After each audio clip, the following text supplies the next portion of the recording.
all accounts, the trouble started here at 2nd and Walnut. We're told Montgomery Waterworks crews were working on a sewer line underground.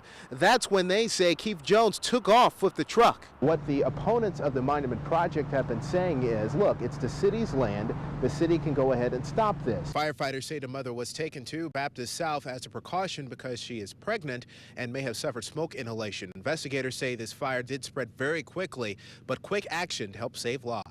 As the fire began to rage, neighbors began to take notice and ran outside and helped the mother and her kids. ISO ratings range from a 1 to a 10, 1 being the best, 10 being the worst. Montgomery and Prattville fall at a 2. Most volunteer departments fall in the middle of high end of the range, but Hayneville falls in at a 10, the worst rating. Samuel King spoke to the family and some friends of the victim in Pike County.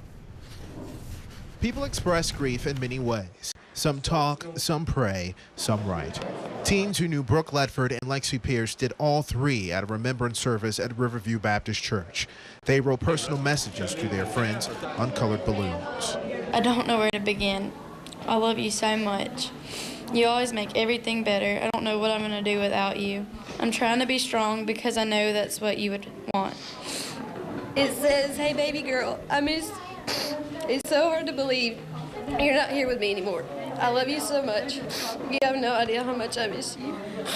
Lexi, I love you so much. You are one of my best friends. You always listen and never judge me. I'm extremely grateful that I had the chance to become as close to you as I did. You will always be missed and always have that special place in my heart. Brooke and Lexi were killed just 2 miles from Brooke's grandparents' home.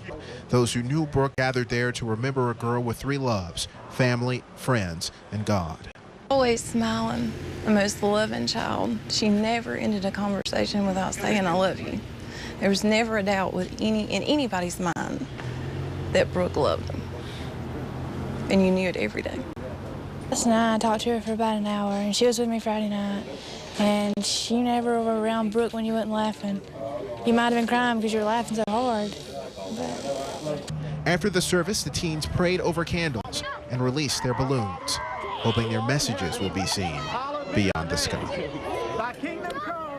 The girls attended Pike Liberal Arts School. Because of the crash, classes there have been canceled for the remainder of the week, and exams have been canceled until after Christmas break. Well, tonight, a WSFA 12 News investigation. Alabama is in the top 10 in the country for vehicles hit by trains. Now, after digging into that dubious ranking, we have learned fewer than half of the state's railroad crossings have gates or flashing lights to warn motorists of an oncoming train. WSFA 12 News reporter Samuel King is out covering dangerous crossings tonight right here in Montgomery. So, Sam, you sifted through a lot of data and found out that some of the most dangerous crossings in the state don't even have gates, much less lights. And Bob, part of the problem is the sheer number of crossings in Alabama, more than 6,200 private and public crossings in the state. And combine that with the fact that Alabamians drive a lot, and that equals a great potential for danger. We spoke with one mother who knows that danger firsthand. Trains are an unavoidable part of life in Jemison. He had grew up, around these tracks, and he was familiar with the trains. Brenda Jones's 16-year-old son, Matt, had stayed home sick from school. And he had decided that he would wander out to get something to eat. I had left a note to tell for him to, to call me, and he did. And he asked me, he said, "Mama, what do you want?" And I told him. And so the last words, he said, "I love you." And I said, "I love you, and I'll see you this afternoon." Minutes later, he was dead. His vehicle crushed by an oncoming train at an ungated crossing. She believes a gate here, just like the one farther down the tracks, would have made a difference. The bales and the crossings, to be put up to where the assurance of people that would be more aware of it. Getting a gate installed isn't easy. The feds send money to states to pick which crossings get them, or can just get by with other warning signals. And the criteria look at things like traffic volumes, the types of traffic, and accident histories, a number of other things. But those are some of the biggest things in order to prioritize crossings for the available funds. We checked federal statistics to find out which crossings had the most collisions and whether they had gates, lights, or signs.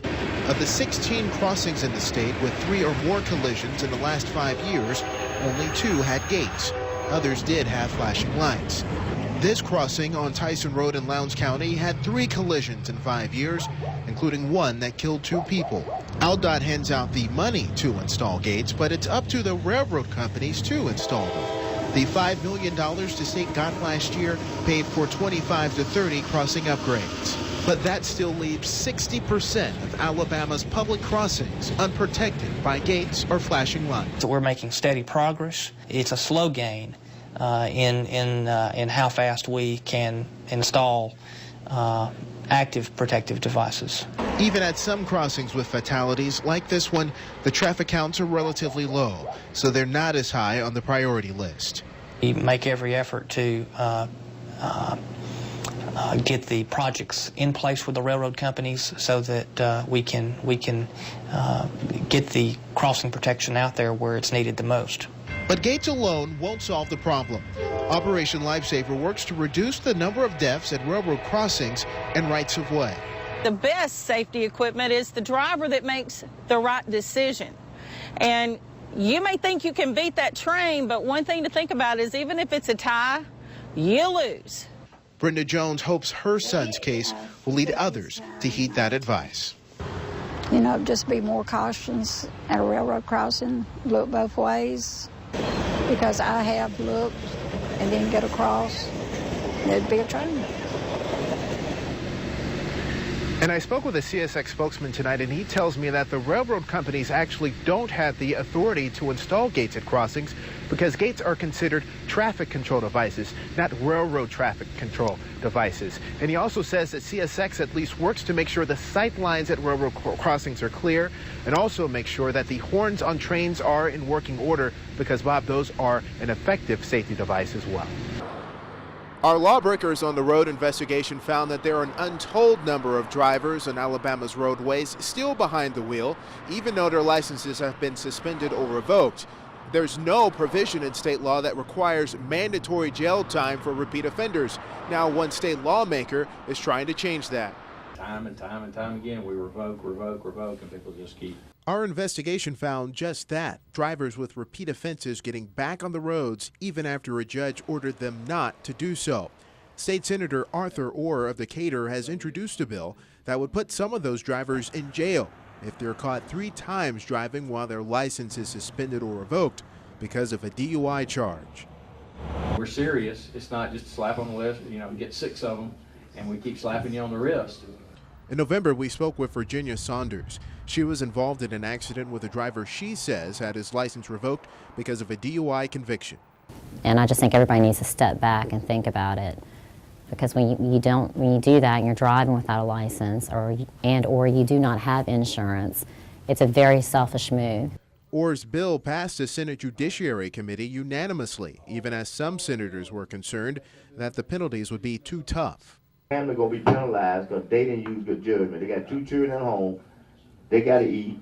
They got a wife there. So you saying, but they should, because they should have known. Those people gonna be penalized because he had 30 days in jail and lose his job. So in response to those concerns, Orr will offer an amendment to his bill that would lower the jail time on that third offense to 10 days in jail. Orr says it's the mandatory jail time that's key to keep repeat offenders from getting behind the wheel. Samuel King, WSFA 12 News, Montgomery. There aren't many Tuskegee airmen left, so moments like these are cherished. Flight Officer Robert McDaniel, Captain Claude Platt, Staff Sergeant Homer Hughes, and Lieutenant Calvin Spann arrived in Montgomery on their way back to Tuskegee. They will visit the legendary Moton Field for the first time since the 1940s. They knew they were coming back to Alabama, but didn't know they would be welcomed so warmly.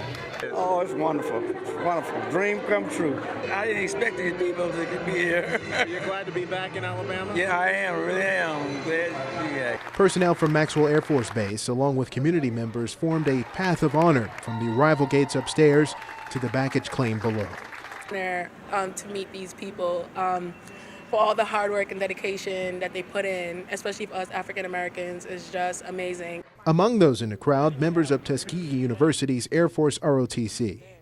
Just to know that the Tuskegee Airmen literally pretty much paved the way, and that when I graduate and become a pilot, I'll be known as a Tuskegee Airman because I came from such a prestigious university. Whole reason I went to Tuskegee University because of the reputation of the Tuskegee Airmen. I'm an aerospace engineer, so I figured why not? It's a complete honor, almost was into tears when I saw them. Because who knows how much longer we'll get to say thank you and have a chance to reach out and touch history.